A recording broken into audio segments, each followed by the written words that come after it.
मैं क्यों कहता हूं कि कुंडली में अगर दोष है तो आपको कुंडली का एनालिसिस करा के अपना उपाय करना चाहिए, और अगर आपके घर में दोष है तो आपको वास्तु जरूर कराना चाहिए। और खास करके फ्लैट्स में रहने वाले जो ऊंची ऊंची बिल्डिंगों में रहते हैं ना, उनके लिए बहुत जरूरी है, क्योंकि इस वीडियो में जो कुछ पॉइंट्स बताऊंगा ना, वो बहुत सारे लोगों के साथ रिलेट करेंगे, और अगर वो रिलेट करेंगे ना तो अपनी लाइफ को चेक कर लेना, डेफिनेटली प्रॉब्लम होगी।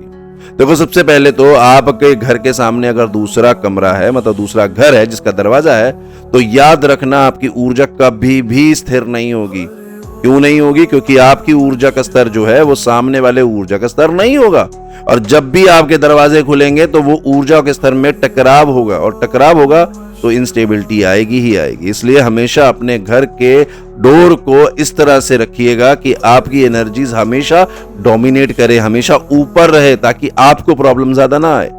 दूसरा, जब आपके घर के सामने सीढ़ी होती है ना, तो वो बहुत प्रॉब्लम करती है। सीढ़ी ना ऊर्जा को ना ऊपर नीचे करती रहती है, इसलिए कभी भी ना स्थिरता नहीं आती है। मन में ना इतने ख्याल आएंगे, इतनी चीजें चलेंगी कि आपका मन स्थिर नहीं होगा। और अगर आपके घर के आगे सीढ़ियां हैं तो आप ये चेक कर लीजिए, आपका मन शांत नहीं रहेगा। इसलिए जब भी सीढ़ी हो तो अपने घर में ना जरूर वास्तु का जो रेमेडीज है वो करके चलिएगा।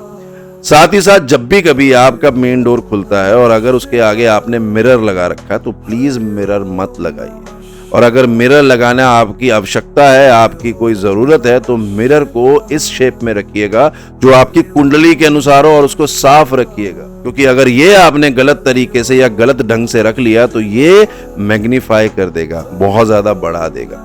साथ ही साथ जब भी कभी वास्तु में आपके घर के मेन दरवाजे के सामने कोई भी अवरोध आ जाता है, जैसे कोई पिल्लर आ जाए या फिर आपके मेन डोर खुलते ही कोई नुकीला कॉर्नर आ जाए, तो वो भी वास्तु दोष का है, क्योंकि ऊर्जा का ना अवरोध होता है।